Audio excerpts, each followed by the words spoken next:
والصلاة والسلام على رسوله الأمين وعلى آله وصحبه أجمعين أما بعد. تمام لوگوں کا آج کی ایک نئی کتاب کے ساتھ استقبال ہے. آج جو ہم کتاب پڑھنے جا رہے ہیں یہ کتاب، اس کا نام کتاب التوحید ہے. توحید کی کتاب. کتاب التوحید کے مصنف کا نام محمد بن عبد الوہاب رحمہ اللہ. محمد بن عبد الوہاب رحمہ اللہ. یہ رہنے والے سعودی عرب کے تھے، اور ان کی زندگی میں سب سے بڑا کام جو ہوا وہ یہ کہ انہوں نے سعودی عرب، جس کو ہم کہتے ہیں اس وقت، جس کو ہم سلف کے دور میں یا نبی کریم صلی اللہ علیہ وسلم کے دور میں صرف العرب کے نام سے جانتے تھے. سعودی عرب جو اس وقت جتنے رقبے پر پھیلا ہوا ہے، اس کے اندر شرک پوری طریقے سے عام تھا. نبی کریم صلی اللہ علیہ وسلم کے چلے جانے اور سلف کے ایک لمبے عرصے گزر جانے کے بعد اس ملک کے اندر، عرب دیش میں، شرک بہت تیزی کے ساتھ عام ہوا، اور یہاں تک کہ پختہ قبریں بھی تھیں.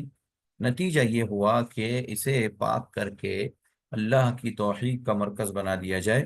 لہذا وہاں کے تمام لوگوں نے، خاص کر کے حکومت وقت جو شاہ عبدالعزیز، جو بھی شاہ سلمان ہیں، کنگ سلمان، ان کے والد عبدالعزیز رحمہ اللہ نے محمد بن عبد الوہاب رحمہ اللہ کی مہم اور تحریک کو کافی ساتھ دیا، اور نتیجہ یہ ہوا کہ اللہ کے فضل و کرم سے کچھ سالوں کے بعد وہ پورا کا پورا ملک جو شرک و بدعت کا اڈا بنا ہوا تھا، اللہ نے انہیں مکمل طریقے سے شرک و بدعت سے پاک کر کے توحید کا مرکز بنا دیا. اور آج بھی وہ توحید کا مرکز ہے.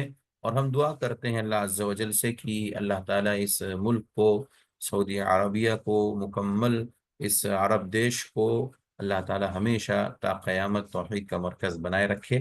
اس لیے کہ یہ ہمارا مرکز ہے، پوری کائنات کے مسلمانوں کا مرکز ہے. بلکہ اگر آپ نقشے کے حساب سے دیکھیں گے تو رقبے اور نقشے کے حساب سے مکہ مکرمہ پوری دنیا کا مرکز ہے، یعنی سینٹر میں ہے مکہ مکرمہ. تو اللہ کا فضل ہے اس اعتبار سے یہ ہمارا مقدس مقام، اور ہمارے دین نے جو اس کے تقدسات اور اس کا احترام اور اس کی عزت کو باقی رکھنے کے لیے کہا ہے. اس کے پیچھے بہت ساری وجوہات ہیں، ان میں ایک سب سے بڑی وجہ یہ ہے کہ یہ توحید کا مرکز ہے. تو محمد بن عبد الوہاب رحمہ اللہ، ان کا نام مختصر میں آپ کے سامنے، ان کی مختصر سوانح مطلب یعنی ان کی سیرت، ان کی ایک چھوٹی سی ہسٹری کیا تھی، میں آپ کے سامنے رکھ دینا مناسب سمجھتا ہوں. کیونکہ کبھی بھی کسی بھی رائٹر کو پڑھنے سے پہلے، کسی بھی رائٹر کی کتاب پڑھنے سے پہلے، آپ کو انٹروڈکشن کہہ سکتے ہیں، بالکل کسی بھی رائٹر کو پڑھنے سے پہلے اور کسی بھی رائٹر کی کتاب کا مطالعہ اور اس کو سمجھنے سے پہلے رائٹر کا بیک گراؤنڈ معلوم کر لینا بہت ضروری ہے. مصنف اس کو کہتے ہیں عربی زبان میں، اور اردو زبان میں بھی مصنف یا مؤلف کہتے ہیں. تو امام محمد بن عبد الوہاب رحمہ اللہ کا مختصر نام، ان کا نام محمد ہے، اور ان کے والد صاحب کا نام عبد الوہاب ہے. اور یہ بہت سارے لوگوں کے یہاں نجدی کہلائے. کیوں نجدی کہلائے؟ اس لیے کہ یہ نجد سے تعلق رکھنے والے تھے. یعنی یہ سعودی عرب کا ایک علاقہ جس کو نجد کہتے ہیں، آج بھی ہے، وہاں نجد کے رہنے والے تھے، اس لیے ان کو نجدی کہا گیا. تو محمد بن عبد الوہاب نجدی رحمت اللہ علیہ، ان کو دنیا امام المجدد بھی کہتے ہیں. مجدد، امام المجدد بھی کہتے ہیں. مجدد کا مطلب ان کے ذریعے سے پورے ملک میں، پوری سعودی حکومت کے اندر، پورے عرب دیش کے اندر نیا ایک انقلاب پیدا ہوا، اور شرک کا خاتمہ ہوا، توحید کا علم بلند ہوا. اس وجہ سے ان کو مجدد کہتے ہیں. ان کی پیدائش کب ہوئی؟ ان کی پیدائش 1115 ہجری. 1115 ہجری، ابھی جو ہے 1446 چل رہی ہے. تو 1115 ہجری میں محمد بن عبد الوہاب رحمہ اللہ کی پیدائش ہوئی. اور اگر ہم عیسوی اعتبار سے دیکھیں، جو 2025 ابھی ہمارا چل رہا ہے، یہ عیسوی اعتبار سے اگر ہم دیکھیں تو 1703 عیسوی میں عیینہ نامی ایک جگہ ہے، عیینہ، عیینہ نامی جگہ جو نجد کا ایک خاص علاقہ ہے، گاؤں سمجھیے، قریہ سمجھیے، بستی سمجھیے، تو نجد کے علاقے میں عیینہ نامی بستی کے اندر 1303 عیسوی میں محمد بن عبد الوہاب رحمہ اللہ کی ولادت ہوتی ہے، ان کی پیدائش ہوتی ہے۔ محمد بن عبد الوہاب رحمہ اللہ نے 1703 کے بعد سے لے کر کے 1792 تک، 1792 نہیں، 1792 تک یہ دنیا کے اندر زندہ رہے، کل ملا کر کے 91 ایئر دنیا کے اندر وہ زندہ رہے، ان کو 91 سال کی عمر ملی، ماشاءاللہ بارک اللہ۔ تو اللہ نے ان کو اتنی لمبی عمر دی، 91 ایئر میں انہوں نے 18 مارچ کو یا 18 اپریل کو 1992 عیسوی میں 1206 شوال ہجری میں پیر کے دن درعیہ نامی ایک جگہ ہے، درعیہ یہ بھی سعودی عرب کا ایک علاقہ ہے، درعیہ، وہاں پر ان کا انتقال ہو جاتا ہے اور یہ اپنے رب حقیقی سے جا ملتے ہیں۔ تو محمد بن عبد الوہاب رحمہ اللہ کی پیدائش اور وفات کے درمیان تقریباً 91 سال ان کے پاس بچتے ہیں، اور 91 سال تک انہوں نے دین کی خدمت کی اور علم دین حاصل کیا، علم دین کو حاصل کرنے کے ساتھ ساتھ توحید کے علم کو بلند کیا، اور ساتھ ہی ساتھ محمد بن عبد الوہاب رحمہ اللہ نے بہت ساری کتابیں لکھی، اور ان میں سب سے جامع کتاب، سب سے عظیم اور سب سے جامع کتاب اگر ان کی کوئی ہے تو جو آپ اور ہم یہاں پڑھنے جا رہے ہیں، جس کا نام کتاب التوحید ہے، یہ اتنی جامع کتاب ہے، واللہ بتا رہا ہوں میں نے اس کتاب کو کئی بار پڑھا، مجھے ہر بار کوئی نہ کوئی نیا نقطہ اور نئی بات، نیا علم مجھے وہاں سے ملا۔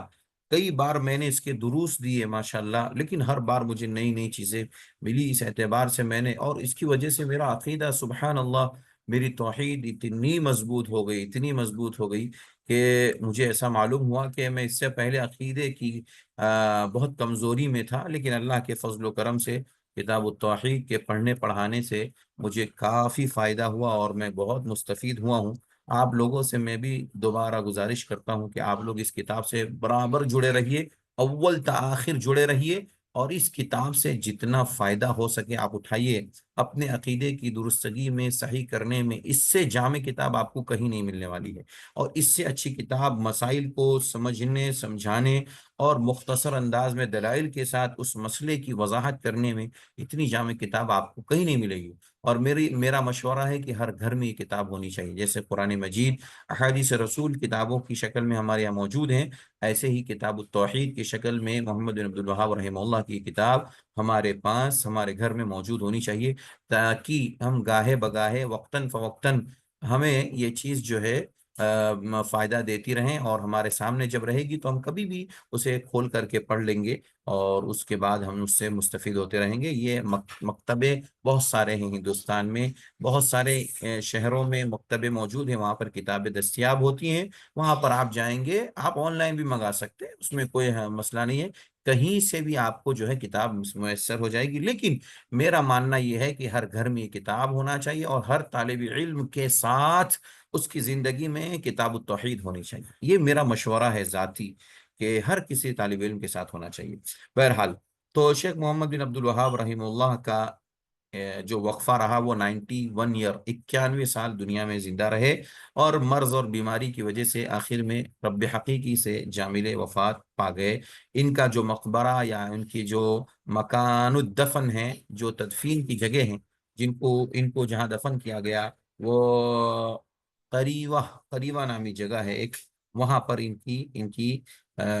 کی قبر ہے۔ اسی طریقے سے ان کا جو لقب رکھا گیا، بہت بڑا لقب، وہ ہے شیخ الاسلام۔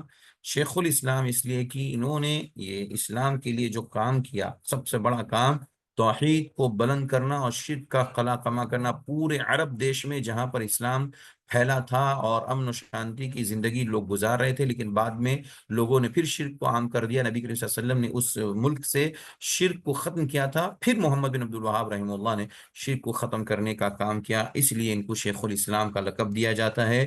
اور ان کا دوسرا لقب ہے مجدد القرن الثانی عشر۔ مجدد القرن الثانی عشر، قرن الثانی عشر کا مطلب 11ویں صدی کے یہ مجدد ہیں۔ میں نے ابھی بتایا کہ ان کی پیدائش 1115 ہجری میں ہوئی، تو لوگوں نے ان کو 11ویں صدی کے مجدد کہا، یعنی تجدید کرنے والے، انقلاب پیدا کرنے والے۔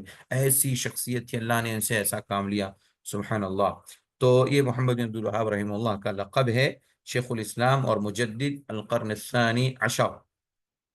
یہ طائفہ اہل سنہ والجماعہ سے ان کا تعلق تھا، اور عقیدے میں خالص سلفی اہل الحدیث تھے۔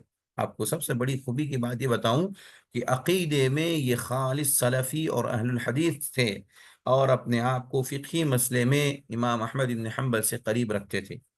اسی طریقے سے ان کی زوجہ محترمہ کا نام ہے جوہرہ بنت عبداللہ بن معمر۔ جوہرہ جوہرہ بنت عبداللہ، یہ ان کی زوجہ محترمہ تھیں، اور ان سے کئی بیٹے اور اولاد پیدا ہوئیں، جن کا نام میں آپ کے سامنے مختصر ذکر کر رہا ہوں۔ محمد بن عبد الوہاب رحم اللہ کی اولاد کو جاننے کا اس لیے نام ضروری ہے کیونکہ بہت سارے لوگ ہو سکتے ہیں یہ کہہ کہ میں بھی محمد بن عبد الوہاب کا خاندان سے ہوں، میرا یہ تعلق ہے، فلاں تعلق ہے، اور پھر کیا کریں، اس کے بعد جو کام محمد بن عبد الوہاب رحم اللہ نے نہیں کیا اور ان کی طرف غلط طریقے سے منسوب کر دے، ناجائز جو ہے رسم و رواج آج کل بہت عام ہے، شرک و بدعت کرنے والے دیکھتے ہیں، تو اس وجہ سے ان کے اساتذہ، ان کے شاگرد، ان کی اولاد، ان کے زوجہ، ان کے بال بچے کون تھے، ان کا جاننا بے حد ضروری ہے۔ تو اولاد میں اول تو ایک علی نام کے تھے جو بچپن میں انتقال کر گئے، دوسرے اول الثانی کے نام سے، علی الثانی کے نام سے، علی الاول کے نام سے بچپن میں انتقال کر گئے، علی الثانی کے نام سے تھے، وہ زندہ تھے۔ اسی طریقے سے ان کے تیسرے بیٹے کا نام حسین تھا، چوتھے بیٹے کا نام حسن تھا، پانچویں بیٹے کا نام عبداللہ تھا، چھٹے بیٹے کا نام ابراہیم تھا، اور ساتویں بیٹے کا نام عبد العزیز تھا۔ یہ سارے کے سارے بیٹے ان کے بہت ہی اعلیٰ مقام پر تھے۔ ان کے والد گرامی کا نام عبد الوہاب بن سلیمان بن علی تھا، عبد الوہاب بن سلیمان بن علی تھا، اور ان کی والدہ کا نام بنت محمد تھا، اور ان کے بھائی اور بہنوں میں سلیمان بن عبد الوہاب نام کے ایک بھائی تھے، ان کے سلیمان نام تھا، جن کا نام محمد تھا، ان کا نام سلیمان تھا ان کے بھائیوں میں۔ اور ان کا زمانہ عثمانیہ، خلافت عثمانیہ جس کو کہتے ہیں وہی زمانہ ان کا تھا، یعنی خلافت عثمانیہ کا آخری دور سمجھ لیجئے۔ اس دور میں بہت کچھ مصر اور دیگر جو برائے نام اسلامی ممالک تھے وہاں سے شرک و کفر بہت زیادہ سعودی عرب کے اندر داخل ہو چکا تھا، اس لیے ان کو عثمانی حکومت کا زمانہ ملا، اور اس زمانے میں انہوں نے آنکھ کھولی جبکہ شرک پوری طریقے سے عام تھا۔ انہوں نے علم جو حاصل کیا ان میں ان کے والد گرامی عبد الوہاب رحمہ اللہ ہے، جن سے انہوں نے علم حاصل کیا، اور اسی طریقے سے ان کے چچا ابراہیم سے بھی انہوں نے علم حاصل کیا۔ ایسے ہی ہندوستان کے بڑے عالم محمد حیات السندی رحمہ اللہ، بہت بڑے محدث تھے ہندوستان کے، ان سے بھی انہوں نے علم حاصل کیا۔ ایسے ہی عبداللہ بن فیروز ایک بہت بڑے عالم دین تھے، ان سے بھی انہوں نے علم دین حاصل کیا۔ اجلونی نام کے ایک تھے، محمد المجموعی تھے، عبداللہ بن عبد اللطیف القاضی تھے، اور اسی طریقے سے عبداللہ بن سیف النجدی تھے۔ یہ بڑے بڑے شیوخ، بڑے بڑے علماء جن سے انہوں نے علم دین حاصل کیا، اس سے آپ ان کے علم کی گہرائی کا پتہ کر سکتے ہیں کہ یہ کتنی باریکیاں رکھتے تھے علم میں، خاص کر کے عقیدے کے معاملے میں۔ آپ کتاب پڑھیں گے، میں آپ کے سامنے وہ باریکیاں رکھوں گا، جیسے جیسے آگے ہم بڑھیں گے آپ کو اندازہ ہوگا کہ شیخ محمد بن عبد الوہاب رحمہ اللہ کا یہ مقام جو حاصل ہے اس وقت، ان کو جو یہ مقام ملا ہے، دراصل ان کی علمی گہرائی کی وجہ سے اور ان کی علمی کوششوں کی وجہ سے اللہ عز و جل نے ان کو یہ مقام عطا فرمایا۔ ان کے تلامذہ میں بہت سارے تلامذہ، یعنی کہ ان کے شاگردوں میں بہت سارے شاگرد مشہور ہیں۔ ان کے بیٹوں کا نام خاص طور پر آتا ہے، جن میں علی ہے، اور اسی طریقے سے عبداللہ ہے، اور ابراہیم ہے، حسن ہے، حسین وغیرہ، ان کے شاگردوں میں ان کے بیٹوں کا نام سر فہرست آتا ہے۔ تو معلوم یہ ہوا کہ یہ بڑے مؤخر عالم دین تھے، اور بڑے عظیم داعی اور مجدد تھے، وقت کے بہت ہی بڑے ایسے ذمہ دار اور لیڈر تھے کہ اپنے علم کے ذریعے سے انہوں نے پوری دنیا کے اندر جو علم کا لوہا منوانا چاہیے تھا انہوں نے منوا کر کے چھوڑا۔ ان کی زبان عربی زبان تھی، اور ان کا پیشہ عالم اور مسلم تھے، معلم تھے۔ ایسے ہی ان کے سب سے اچھے اعمال میں سے اگر ہم گنیں کہ یہ کون کون سے اچھے اعمال کر کے گئے، تو ان میں سب سے اچھی عمل کی کتاب کون سی ہے؟ وہ یہ کہ کتاب التوحید جو آپ پڑھ رہے جا رہے ہیں، اس کا پورا نام ہے کتاب التوحید الذی هو حق اللہ علی العبید۔ اس کتاب کا پورا نام کیا ہے؟ کتاب التوحید، توحید کی وہ کتاب، الذی جو هو حق اللہ علی العبید، عبید جس کتاب کے اندر بندوں پر اللہ کا حق کیا ہے۔ ہم بندے ہیں اللہ کے، تو ہمارے اوپر اللہ کا کیا حق ہے، یہ پوری چیز آپ کو اس کتاب کے اندر ملے گی۔ تو محمد بن عبد الوہاب رحمہ اللہ کا یہ مقام، یہ مرتبہ، یہ رتبہ آپ نے دیکھا سنا، اس سے اندازہ کر سکتے ہیں کہ شیخ کا مقام، مرتبہ، اور ان کا علمی مقام، ان کی علمی گہرائی کتنی وسیع تھی، کہ جس کی بنیاد پر اللہ عز و جل نے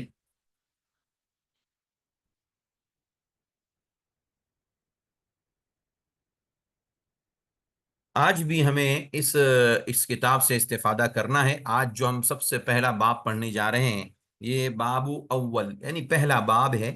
یہاں پر آپ کو بہت سارے ابواب نظر آئیں گے، شیخ نے الگ الگ باب قائم کیے ہیں، اور باب کے تحت ایک الگ عنوان اور ایک الگ ٹاپک کی انہوں نے ذکر کیا۔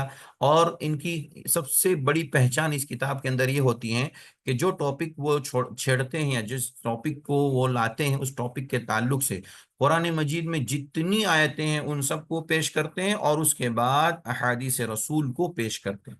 سب سے پہلے قرآنی آیات کو پیش کرتے ہیں، اس کے بعد احادیث رسول کو پیش کرتے ہیں، اور اگر کہیں سلف کے اقوال موجود ہیں تو پھر سلف کے اقوال سے بھی استدلال کرتے ہیں۔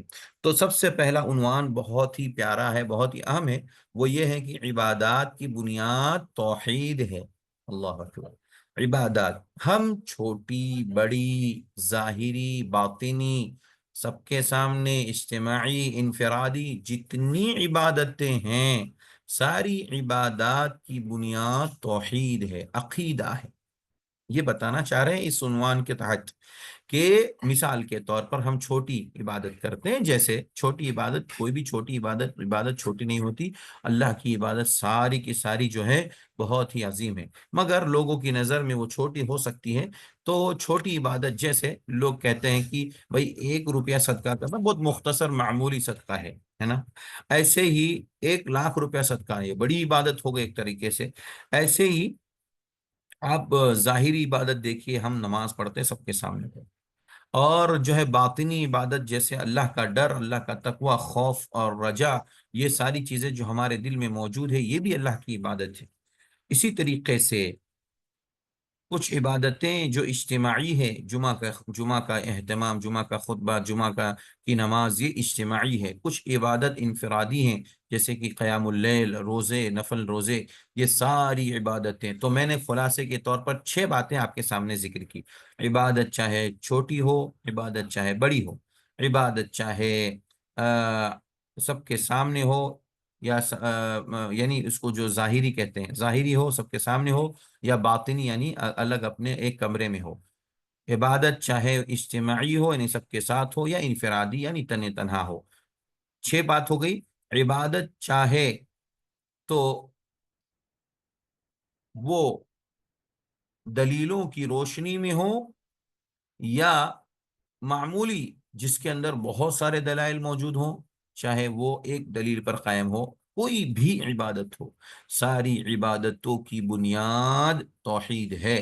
اگر کوئی بندہ توحید نہیں رکھتا، اگر اس کے پاس توحید اور عقیدہ نہیں ہے، تو عقیدہ اور توحید نہ ہونے کی صورت میں اس کی تمام عبادتیں رائگاں اور برباد ہو جاتی۔ اب یہاں پر ایک بات اور رک کر کے سمجھ لیجئے، وہ کیا ہے؟ وہ یہ کہ توحید کیا ہے؟ سب سے بڑی چیز یہ جاننا ہے نا، کہ توحید جان لیں گے تو عبادت کی بنیاد سمجھ میں آ جائے گی۔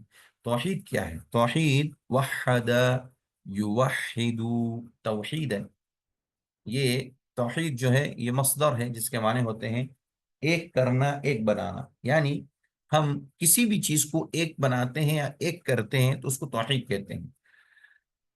ایسے ہی اگر ہم عبادت میں اللہ کی توحید کی تعریف کریں تو توحید کا مطلب یہ ہے کہ اللہ تبارک و تعالی کو اس کے تمام ناموں میں اور اس کی تمام صفاتوں میں، اور اللہ تبارک و تعالیٰ کو اس کی تمام عبادتوں میں، اور اسی طریقے سے اللہ تعالیٰ کے تمام افعال یعنی کاموں میں ایک ماننا، ایک جاننا توحید ہے۔ بات سمجھ میں آئی تو میں آپ کو اور ایک بار واضح کر دوں کہ توحید کہتے ہیں اللہ تعالیٰ کے بہت سارے نام ہیں، لوگ 99 نام سے ذکر کرتے ہیں، یقیناً اس کی فضیلت اپنی جگہ پر ہے، لیکن صرف 99 ہی نام نہیں ہے۔ تو اللہ تعالیٰ کے 99 ناموں کے علاوہ جو اللہ تعالیٰ نے قرآن میں، نبی کریم صلی اللہ علیہ وسلم نے حدیث میں جو ذکر کیے ہیں، ان 99 ناموں کے تعلق سے اور اس سے زائد ناموں کے تعلق سے ہمارا عقیدہ یہ ہے کہ اس میں اللہ کا کوئی شریک نہیں۔ ایسے ہی اللہ تعالیٰ کی بہت ساری صفات ہے، جیسے اللہ تبارک و تعالیٰ کی ایک صفت ہے رحم کرنا۔ رحمان سے ہم کیا کہتے ہیں؟ رحمان الدنیا و رحیمہما۔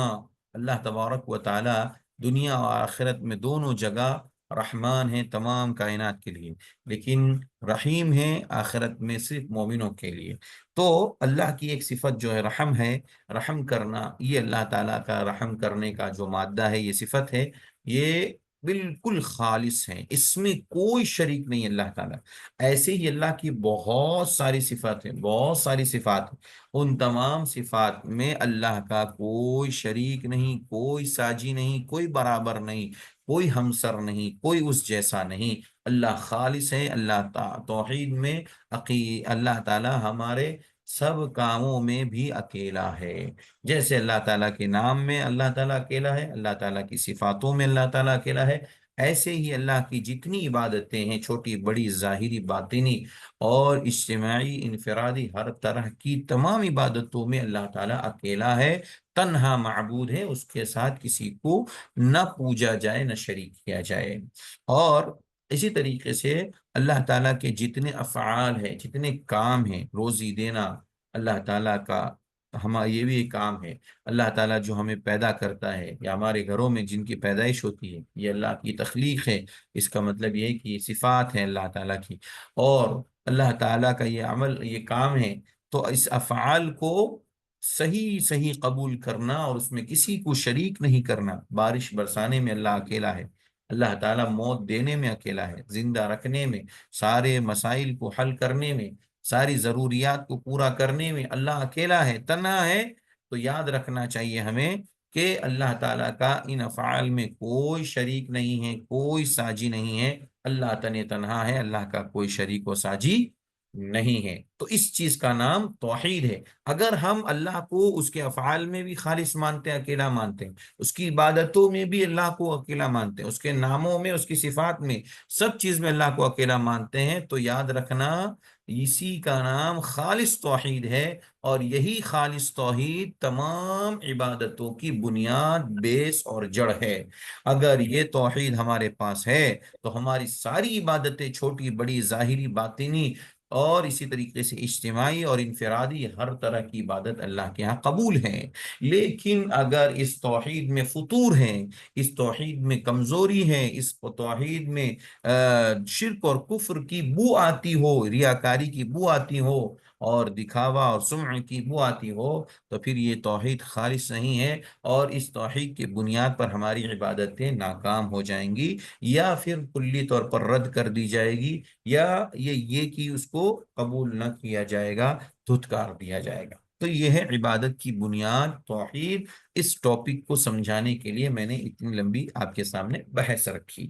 اب آپ دیکھیے، عبادت کی بنیاد توحید ہے، تو کیوں ہے؟ اس وجہ سے ہے کہ اللہ تعالیٰ کا ارشاد گرامی ہے۔ پہلی دلیل پیش کر رہے ہیں، وَمَا خَلَقْتُ الْجِنَّ وَالْإِنسَ إِلَّا لِيَعْبُدُونَ، سورۃ الذاریات آیت نمبر 56 میں اللہ تعالیٰ فرماتا ہے کہ میں نے جناتوں اور انسانوں کو صرف اس لیے پیدا کیا کہ وہ میری بندگی کرے۔ اللہ تعالیٰ کہتا ہے میں نے جناتوں کو اور انسانوں کو۔ معلوم کیا ہوا، پہلے جنات تھے دنیا میں، پھر انسان آئے، اسی لیے اللہ نے پہلے سب سے پہلے جنات کا تذکرہ کیا۔ اور یہی لوگ جنات ہی ساری دنیا کے اندر خون خرابہ اور جو ہے گندگی پھیلا کر کے گئے۔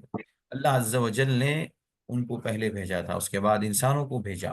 اللہ تعالیٰ کہتا ہے کہ میں نے جناتوں سے بھی اور پھر انسانوں سے بھی یہ وعدہ لیا تھا کہ تمہیں صرف اور صرف میری عبادت کرنی ہے، لیکن افسوس ہے کہ وہی انسان جس نے اللہ سے وعدہ کیا ہے الست بربکم قالوا بلا شہید، اللہ نے پوچھا تھا جب ساری روحوں کو اللہ نے عالم ارواح میں پیدا کیا تو اللہ نے پوچھا تھا کیا میں تمہارا رب نہیں ہوں؟ قالوا بلا شہدنا، تو سب نے ایک وقت میں جواب دیا کہ اے رب تو ہمارا رب ہے، کیوں نہیں، ضرور اللہ تو ہمارا رب ہے، ہمارا خالق ہے، ہمارا مالک ہے، ہمارا رازق ہے، تو ہی ہمارا سب کچھ ہے۔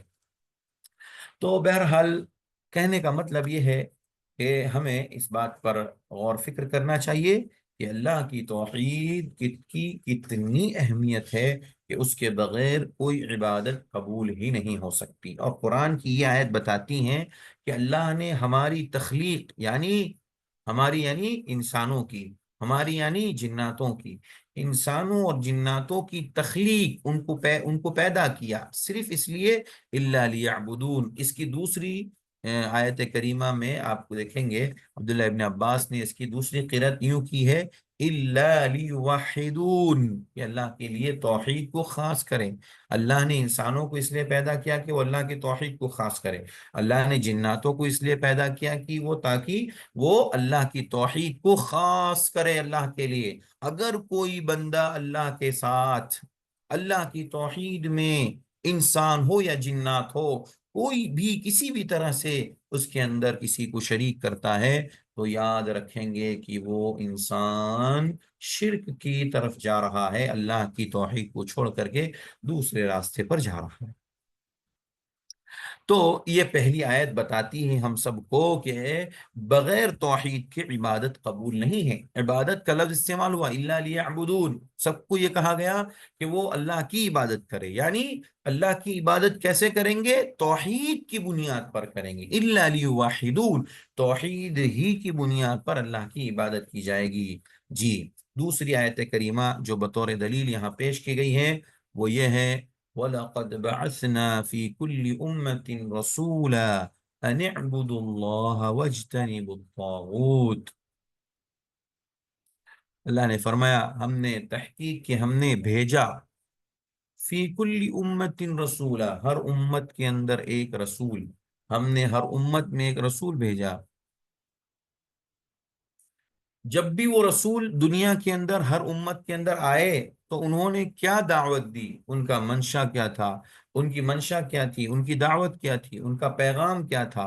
ان اعبدوا اللہ، اللہ کی عبادت کرو، اللہ کی عبادت کرو۔ دیکھیے سارے انبیاء، ہم انبیاء کی تعداد کے بارے میں معلوم کرتے ہیں تو پتہ چلتا ہے کہ انبیاء اور رسولوں کی تعداد اس دنیا کے اندر 1,24,000 کم و بیش اس لیے میں کہہ رہا ہوں کیونکہ آگے پیچھے ہو سکتا ہے، اس میں گنجائش ہے، تعداد کم و بیش ہو سکتی ہے، لیکن 1,24,000 انبیاء علیہ السلام اس دنیا کے اندر تشریف لائے۔ آپ سوچئے 1,24,000 انبیاء نے صرف اللہ کی عبادت کی دعوت دی، یعنی ان اعبد اللہ ان یوحد اللہ، کہ تم اللہ کی توحید کو خالص کرو، اللہ کی عبادت کرو یعنی اللہ کی توحید کو خالص کرو۔ وَاجْتَنِبُوا الطَّاغُوتَ، اور یہ جو تمہیں طاغوت دکھ رہے ہیں، یہ جو تمہیں بت پرستی دکھ رہی ہیں، یہ جو تمہیں مورتی پرستی دکھ رہی ہیں، یہ پتھر پرستی دکھ رہی ہیں، ان سب کو چھوڑ دو۔ اجتنبو، بچ جاؤ، چھوڑ دو اپنے آپ کو، اپنے دامن کو، اپنے بال بچوں کو، سب کو چھوڑ کر کے الگ ہو جاؤ اور ایک اللہ کی توحید کو قبول کر لو۔ سوچئے اللہ عز و جل نے انبیاء کو بھیجا، ہر امت کے اندر ایک نبی بھیجے، ہر امت کے اندر، امت محمدیہ میں ایک، امت عیسائیت میں ایک، امت موسیٰ میں ایک، موسیٰ علیہ السلام، اور ان کے بعد بھی کئی نبیوں کو بھیجا، کم سے کم ایک، اور زیادہ سے زیادہ اللہ کی مرضی کتنے بھی رسول بھیج سکتا ہے۔ لیکن بنیادی پوائنٹ کیا ہے؟ ان اعبدوا اللہ۔ اس آیت کریمہ میں، دوسری آیت میں سب سے بنیادی پوائنٹ کیا ہے؟